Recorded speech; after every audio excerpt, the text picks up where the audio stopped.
প্রিয় প্রশাসনের ভাইয়েরা, যাদের টাকায় আপনাদের বেতন হয়, আপনারা তাদের প্রতি আপনারা এহসান করবেন, তাদের প্রতি আপনারা ইনসাফ করবেন। আর এই ইনসাফের বার্তা নিয়ে এনসিপি আপনাদের কাছে এসেছে।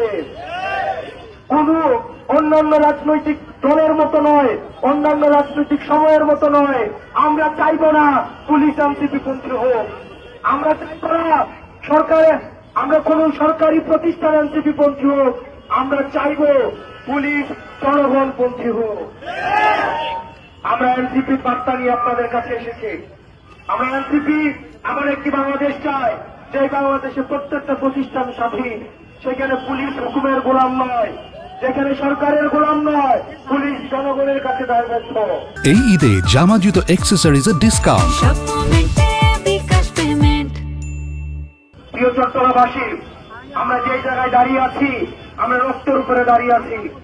শহীদ তরুয়ার রক্ত এই পৃথিবীকে কালো রাস্তাকে লাল করেছে। শহীদ উমরের রক্ত এই কালো রাস্তাকে লাল করেছে। আমার ভাই ওয়াসিম 2 নম্বর গেটে নিজের টাকা রক্ত ঢেলে দিয়েছে। আমরা বলতে চাই, এই রক্তের উপরে দাঁড়িয়ে অতীতের স্বাতন্ত্র উঠতে বাংলাদেশে চলতে দিতে পারি না। সেই আওয়ামী সংবিধান বাংলাদেশের ফেসিবাদ কায়েম করেছে, তাইও না ধর্মপ্রিয় মানুষদেরকে তুলসিয়ালি কিলিং এর মধ্য দিয়ে হত্যা করেছে।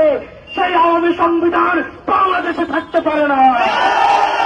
যখন পিতারা দীর্ঘ কারাগারে নির্যাতন নিপীড়নের মধ্য দিয়ে জেল জুলুমের সময় কাটাচ্ছিল, এই পিতাকে মুক্ত করার জন্য, এই পিতাদের মুক্ত করার জন্য এই সন্তানরা, 18 বছর বয়সী সন্তানরা, যাদের দুর্নীতি করার খায়েশ নাই, যাদের পদ পদবীর লোভ নাই, যারা এমপি মন্ত্রী হইতে চায় না, যারা ক্ষমতায় ভাগবাস হইতে চায় না, এই সন্তানরা রাস্তায় এসে তাদের রক্ত ঢেলে দিয়েছে।